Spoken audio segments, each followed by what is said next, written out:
الحمد لله نحمده ونستعينه ونستغفره ونعوذ بالله من شرور أنفسنا وسيئات أعمالنا. من يهده الله فلا مضل له ومن يضلل فلا هادي له، وأشهد أن لا إله إلا الله وحده لا شريك له، وأشهد أن محمدا عبده ورسوله.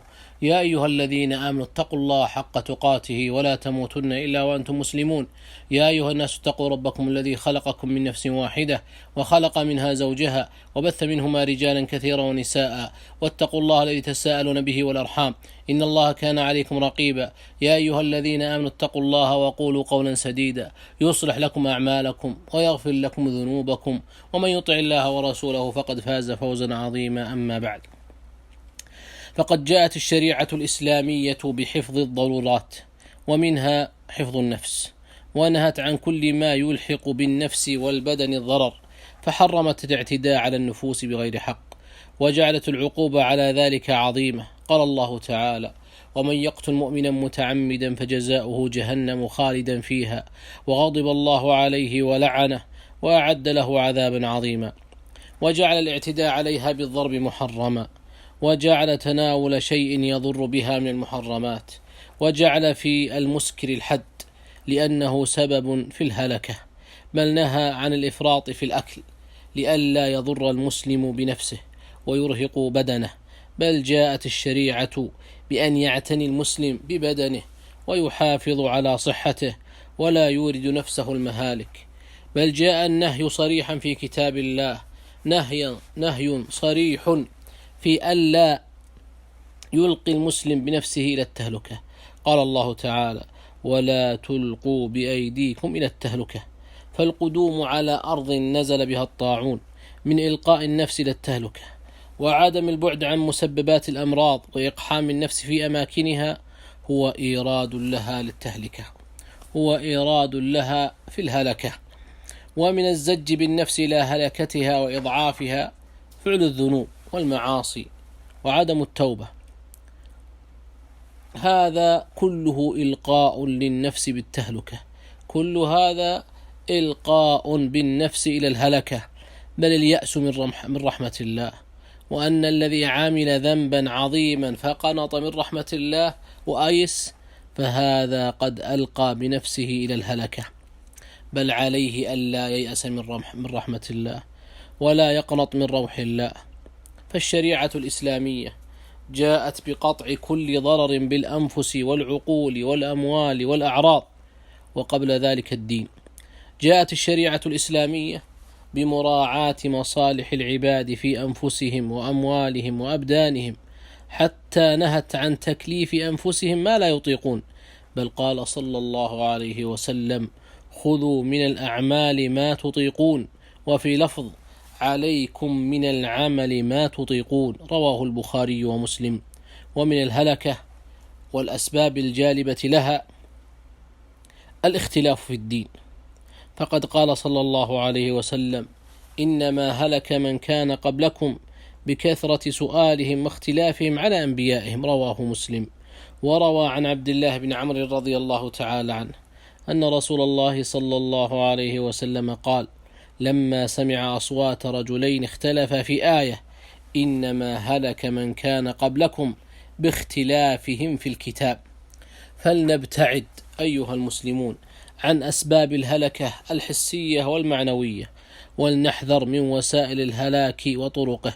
ونحن في هذا الزمان وفي هذا الظرف الطارئ، زمن حلول الوباء المسمى بفيروس كورونا، تصدر توجيهات من أهل الاختصاص في البعد عن أسباب انتشاره وعدم المخالطة ولزوم المنازل والبيوت، كل ذلك بعد عن إلقاء النفس إلى الهلكة وإلى أسبابها. فالأمر خطير، والأعداد في تزايد، وستقل بإذن الله باتباع التعليمات والاعتصام بالله قبل كل شيء، والتوكل عليه والرجوع إليه والتضرع بين يديه سبحانه وتعالى. فعلى المسلم أن يحتاط غاية الاحتياط بالعمل بالتعليمات، وأن يتوكل على الله سبحانه وتعالى ولا يلقي بنفسه إلى التهلكة.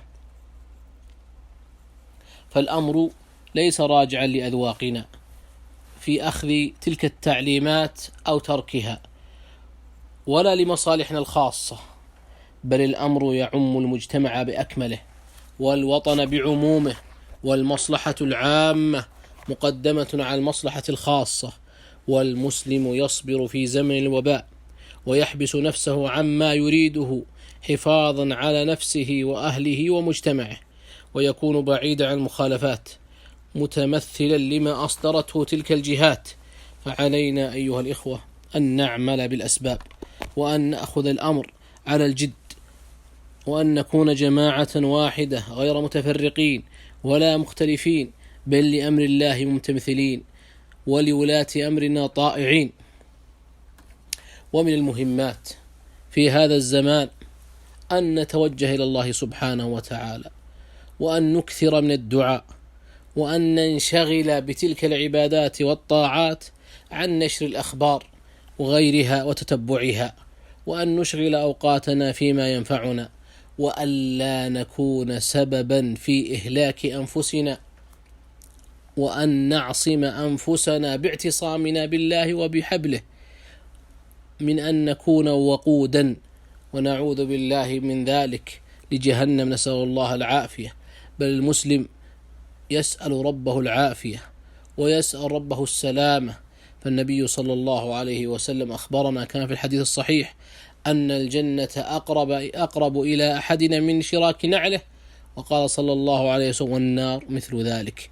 فالمسلم يعبد الله بالخوف والرجاء، وعليه ألا ييأس من روح الله، وعليه أن يحسن الظن بربه، وأن يجتهد في الدعاء وإظهار الفقر إلى الله سبحانه وتعالى.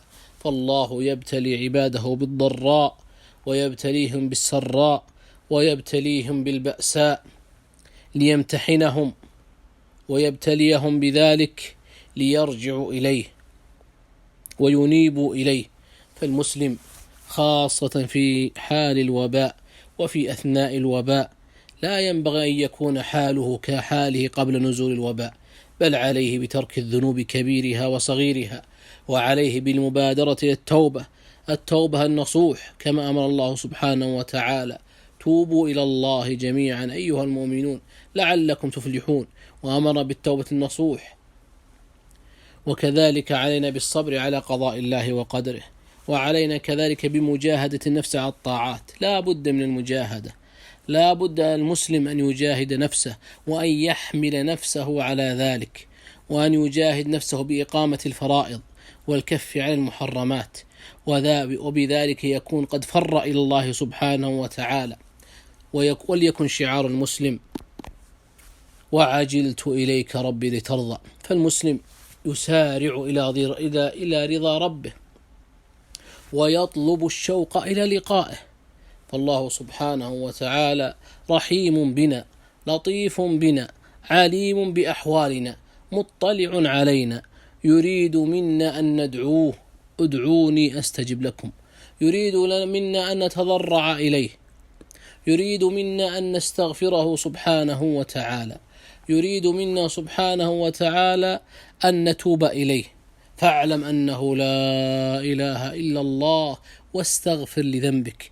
فالمسلم يكثر من الاستغفار، حتى أن أبا العباس بن تيمية رحمه الله تعالى ذكر أن الاستغفار أهم الأدعية، أهم من جميع الأدعية، لأن في الاستغفار مع التوحيد مغفرة الذنوب والنجاة من كل شيء يضر في الآخرة.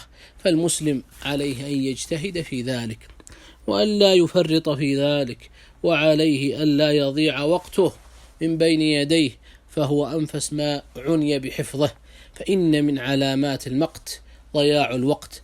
أسأل الله سبحانه وتعالى أن يعصمني وإياكم من الفتن ما ظهر منها وبطن، وأن يحفظنا وإياكم من الهلكة ومن أسبابها، وأن يجعلنا من المتقين، وأن يغفر لنا ذنوبنا وإسرافنا في أمرنا، وأن يكشف هذا الوباء، وأن يزيل هذا الداء، كما أسأله سبحانه وتعالى أن يحفظ بلادنا وبلاد المسلمين من كل سوء ومكروه.